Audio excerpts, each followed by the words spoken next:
Pemirsa, ratusan triliun rupiah menguap sebagai kerugian negara akibat tindak korupsi sejak 2001 hingga 2012. Dari sejumlah kasus korupsi yang terungkap, hanya berhasil mengembalikan uang itu tak sampai 10%-nya. Ini artinya koruptor tidak hanya mencuri uang kita, hak kita, tapi juga hidup mereka disubsidi oleh rakyat. Untuk mengupas hal ini, Mata Najwa mengundang Rimawan Pradiptyo, Deputi Penelitian P2EB Fakultas Ekonomika dan Bisnis Universitas Gadjah Mada, Yogyakarta. Selamat malam, terima kasih sudah bergabung, Pak Rimawan. Penelitian Anda menarik, jadi tidak hanya kita rugi, tapi kita juga mensubsidi koruptor. Iya, jadi itu yang saya teliti sejak tahun 2008 dengan mengumpulkan putusan-putusan MA yang ada di website, dan kemudian kita masukkan itu ke dalam Excel files, kemudian kita mainkan dengan gunakan statistical package, software statistik, lalu muncullah analisis-analisis seperti itu. Ketika tadi salah satu hasil Anda, ya, hukuman finansial tidak sampai 1/10-nya. Ya. Realnya seperti apa? Jadi begini, jadi hukuman finansial ini saya definisikan sebagai denda, kemudian uang pengganti, juga perampasan aset yang hanya terkait dengan uang saja. Karena ada perampasan aset yang terkait dengan aset-aset lain yang non uang, tetapi di sana di dalam putusan itu tidak ada konversi nilainya. Kemudian ini yang jadi masalah.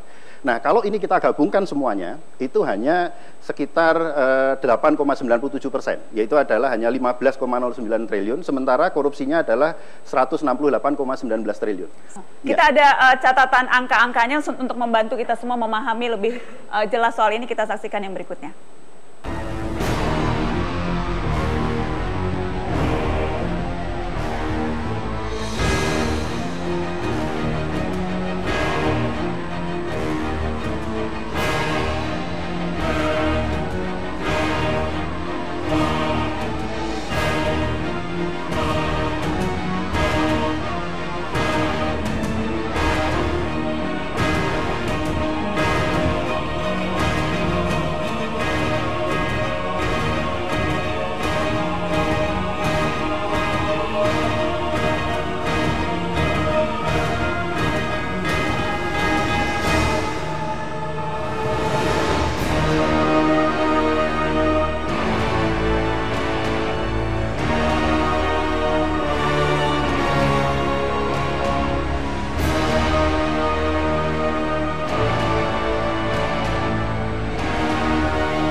Tidak sampai 10%-nya, dan uang itu bisa diberikan untuk rakyat dengan berbagai macam hal yang bisa dinikmati, Pak Buchro. 2,5 juta mahasiswa, teman-teman yang ada di sini bisa tidak usah pusing memikirkan biaya kuliah, bisa dapat BLT, bisa dapat macam-macam dari jumlah itu. Saya ingin minta tanggapan Pak Eman soal hal ini. Mengagetkan melihat angka-angka itu, ternyata selama ini justru kita yang mensubsidi koruptor? Ya, saya meyakini ini hakim tidak tahu, Mbak Nana, bahwa sesungguhnya hakim seharusnya tahu ketika dia menjatuhkan palu vonis kepada terpidana itu, seharusnya apa yang harus dikembalikan kepada negara kalau memang hitung-hitungan seperti ini. Oleh karena itu, suatu saat nanti Komisi Yudisial akan mengundang Pak Rimawan ini untuk berbicara di hadapan para hakim. Jangan suatu saat, real, konkret Pak, langsung besok diundang, biar hakim-hakim tahu. Anggaran kaya ini akhir tahun harus sudah tutup. Nanti tahun depan insya Allah kami akan undang. Tolong dijelaskan lebih detail Pak Rimawan. Itu tadi jumlah real kerugian yang harus ditanggung. Anda juga membuat penelitian, ada sesungguhnya biaya sosial, biaya-biaya lain. Apa itu? Jadi begini, setiap bentuk kriminalitas itu ada biaya sosialnya. Dan biaya sosial ini dihitung dari berapa sih sebenarnya yang membebani masyarakat, yang real membebani masyarakat. Nah, di sini ada tiga hal, yaitu adalah pertama adalah biaya antisipasi terhadap korupsi. Kemudian yang kedua adalah biaya reaksi terhadap korupsi. Yang ketiga adalah biaya akibat korupsi. Oke, kita sambil akan keluarkan grafisnya. Silakan. Biaya reaksi, biaya antisipasi, biaya reaksi, dan biaya akibat korupsi. Oke. Ini yang biaya reaksi nih, Pak. Ini biaya reaksi. Itu mulai dari biaya penyelidikan, biaya penyidikan, biaya penuntutan, biaya pengadilan, bahkan juga ada biaya penghukuman. Kalaupun toh nanti misalkan saksi itu dilindungi, misalkan itu harus ada dimasukkan di sana. tambahan lagi. Ya. Jadi kita di sini ada biaya reaksi itu banyak, ada KPK, ada BPK atau BPKP karena untuk menghitung biaya kerugiannya berapa itu, dan itu biayanya per laporan itu 53 juta per kasus. Yang mana, Mas? Untuk yang ini BPK BPKP itu. 53 juta per kasus. Itu sudah biaya sendiri. Itu biaya sendiri. Kemudian biaya pengadilan? Biaya pengadilan kalau ini kita ambilkan 33 juta per kasus. Ya. Kemudian ada biaya rutan, kemudian juga ada biaya napi juga untuk lapas. Ini kita hitungkan semua. Nah, yang belum kita masukkan itu adalah biaya PPATK. Karena kalau misalkan uangnya ini dicuci, lah ini biaya PPATK kan di sini ada harusnya. Tapi dan seharusnya itu ditanggung koruptor ya? Harusnya ditanggung koruptor. Kok malah kita yang nanggung gitu ya? Nah, itu yang terjadi. Total seluruh biaya reaksi saja itu ada hitung-hitung dengan biaya apa lagi? Itu biaya reaksi tadi ada, kemudian ada biaya yang kemudian yang akibat dari korupsi. Nah, biaya akibat dari korupsi ini ada dua. Biaya yang ditilep, jadi uang yang ditilep. Kemudian ada dampak sosialnya juga harus dihitung. Hitung-hitungan ekonomi. Ini kan ekonomi yang menjelaskan Pak Buchro. Hitung-hitungan ekonomis, berapa sesungguhnya kerugian yang diderita. Apakah hal itu sudah sampai sejauh itukah pemahaman aparat penegak hukum kita? Alhamdulillah di KPK sudah. Di KPK sudah, alhamdulillah. Kalau yang lain, Mas Pradiptya ini sudah sering menjadi tamu kami KPK. Yang terakhir, beliau kita minta untuk diskusi share dengan jaksa-jaksa baru KPK, bagaimana mendesain filosofi, ideologi, tuntutan terhadap koruptor oleh jaksa KPK itu, bukan saja perspektif penegakan hukum ansih, tetapi penegakan hukum yang kemudian dilengkapi, dikonstruksikan dalam perspektif ekonomi. Ini kan sudah masuk pada pendekatan HAM bisa dikonstruksikan sebagai pelanggaran HAM, ekonomi sosial budaya, yang Covenant PBB-nya sudah diratifikasi oleh Indonesia. Nah, kami sudah mulai untuk kasus Akil Mukhtar, ini kami memberikan fasilitas dorongan kepada teman-teman NGO untuk mengajukan semacam yang meminta ganti rugi. Ya, untuk kasus Akil Mukhtar, tapi kemudian dalam proses banding. Hal sama bisa berapa, kita Pak, waktu itu? Berapa ganti rugi yang diajukan oleh masyarakat untuk Akil Mukhtar? Kalau hitung-hitungan biaya tadi? Belum sampai sejumlah itu, karena itu lebih merupakan gerakan-gerakan moral. Tapi untuk kasus Alkes, kalau untuk kasus misalnya pembangunan fasilitas jalan, jembatan, jalan raya rusak, itu orang yang menjadi korban meninggal dunia karena jalan berlubang. Kemudian orang yang tidak bisa menggunakan fasilitas jembatan karena jembatannya ambruk karena ada dugaan korupsi, itu mesti harus diedukasi, diadvokasi untuk rame-rame mengajukan gugatan karena sudah ada fasilitasnya. Saya ingin ke Bang Patra dan juga ke ICW. Bang Patra, hitung-hitungan ekonomis itu masuk akal tidak di benak Anda? Menghitungnya ya harus secara ekonomis total. Saya rujuk penelitian ICW pada tahun 2009 atau 2010. Yang namanya denda, uang pengganti dan seterusnya, itu bagaimana sistemnya? Apa benar itu ya diambil dan atau diserahkan lagi untuk kepentingan masyarakat? Kecurigaan Anda? Ya, uang itunya makanya waktu itu dibangun sistemnya kan, bagaimana uang yang sudah diselamatkan, Pak, ya kan, jangan sampai ya kan bocor halus. Yang jumlahnya pun tidak seberapa itu kalau dibandingkan yang lain ya.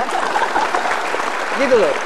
Itu justru yang kami bilang ya, itu justru yang dari perspektif lain ya. Itu upaya pencegahan yang menjadi penting ternyata kalau melihat begini. Kenapa?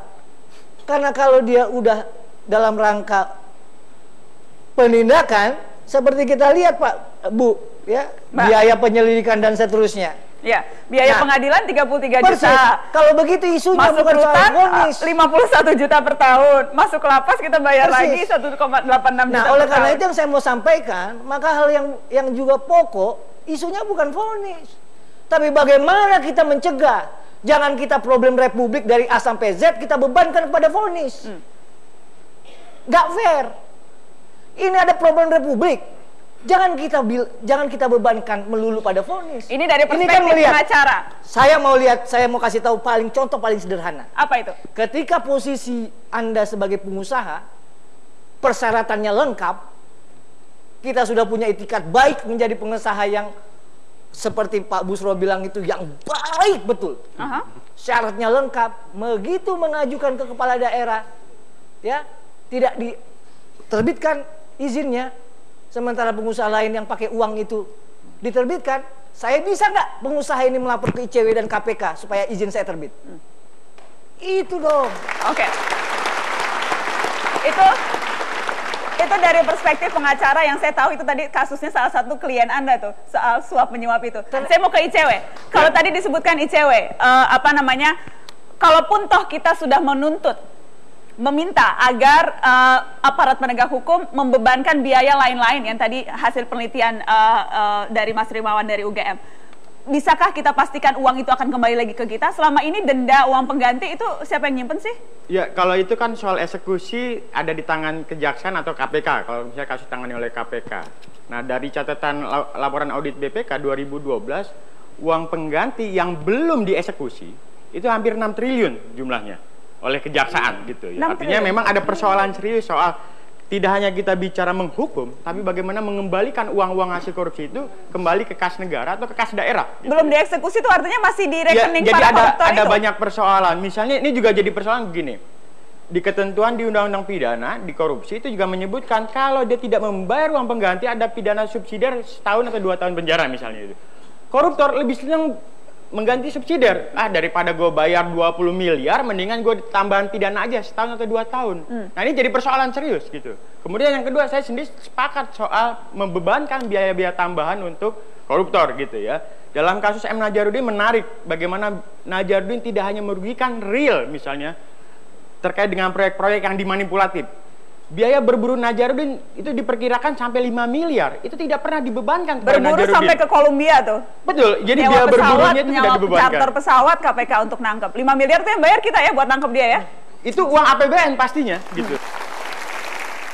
Khusus yang Nazar saya ingin tahu Pak, kemarin yang dia sudah divonis, apakah ada hitungan itu uang 5 miliar kita yang dipakai untuk nangkep dia tuh Pak, itu sudah masuk belum? Oh belum. Belum itu, masuk? Itu jadi masih nunggu? Kemarin kan baru kasus Jangan suap. lupa loh Pak, 5 miliar? Iya, baru kasus suap itu. Okay. Nazar kan tidak hanya satu kasus saja. Jadi masih akan terus kasus dikejar? yang lain. Ya ini masih dalam proses penyempurnaan penyidikan.